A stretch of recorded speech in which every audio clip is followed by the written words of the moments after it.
కాంగ్రెస్ పార్టీని వాడుకొని పదవులు అనుభవించి డబ్బు సంపాదించుకున్న నాయకులు మోసం చేసి వెళ్ళిపోయినా మేమేనాడు బాధపడలేదు. అయినా మేమెవరం ప్రాణాలకు లెక్క చేయకుండా మా మీద ఎన్ని తప్పుడు కేసులు పెట్టినా మమ్మల్ని వేధించినా సరే భయపడకుండా కాంగ్రెస్ పార్టీ కోసం కష్టపడిన వాళ్ళం.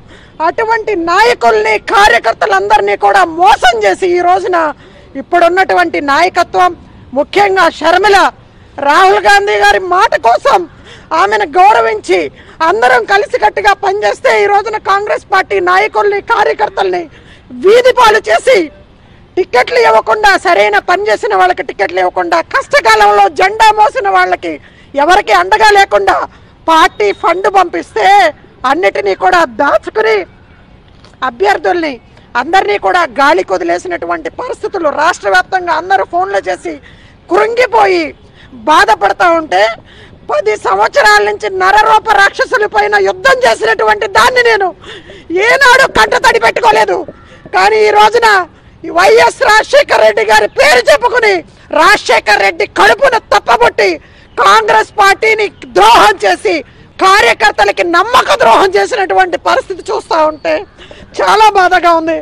వీళ్ళందరూ ఏం పాపం చేశారు?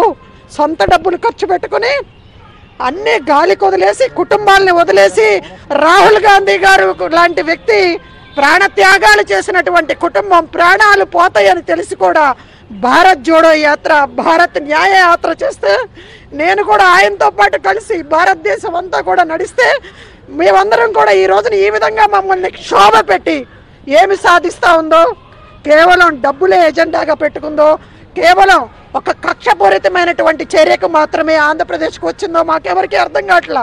దీనికి సమాధానం చెప్పాలి. నిజంగా నేను ఈ రోజున చాలా ఉన్నతమైనటువంటి పదవిలో ఉన్నా.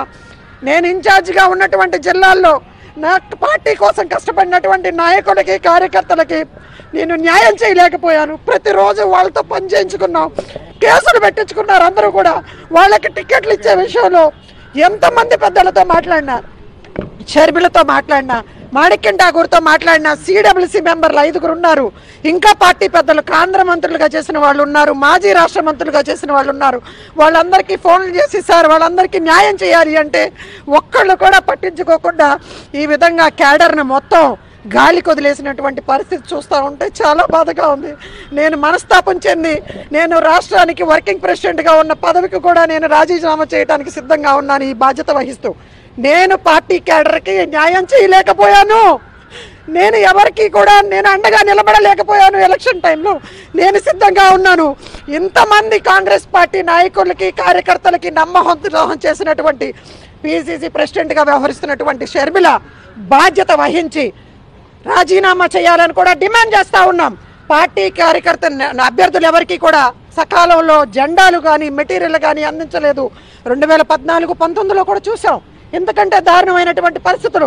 రాహుల్ గాంధీ గారి భారత్ జోడో యాత్ర తర్వాత విపరీతమైన గ్రాఫ్ పెరిగిపోయి ఈ రోజున భారతదేశంలో రాహుల్ గాంధీ గారు ఒక్క మగాడు ధైర్యంగా నరేంద్ర మోడీకి వ్యతిరేకంగా నిలబడితే చాలా గౌరవంగా ప్రతిపక్షంగా, చాలా బలమైనటువంటి ప్రతిపక్షంగా ఈ రోజున ధీటుగా సీట్లు వచ్చినటువంటి సందర్భం చూస్తున్నాం. కానీ సొంత కార్యకర్తలకి, నాయకుల్ని మనం ఈ రోజున ఈ విధంగా వేధించి క్షోభకు గురి చేసి ఏం సాధిస్తామో ఇక్కడ ఉన్నటువంటి నాయకత్వమే సమాధానం చెప్పాలి. పైగా పార్టీ ఫండ్ వస్తే దాన్ని కూడా ఏ ఒక్క అభ్యర్థికి కూడా, పేదవాళ్ళు ఉన్నారండి కాంగ్రెస్ పార్టీలో, కుటుంబానికి ఖర్చు పెట్టి పిల్లల కోసం ఖర్చు పెట్టవలసినటువంటి డబ్బులను తీసుకొచ్చి కాంగ్రెస్ పార్టీ కోసం ఖర్చు పెట్టారు, కేసులు పెట్టించుకున్నారు, వేధించబడ్డారు.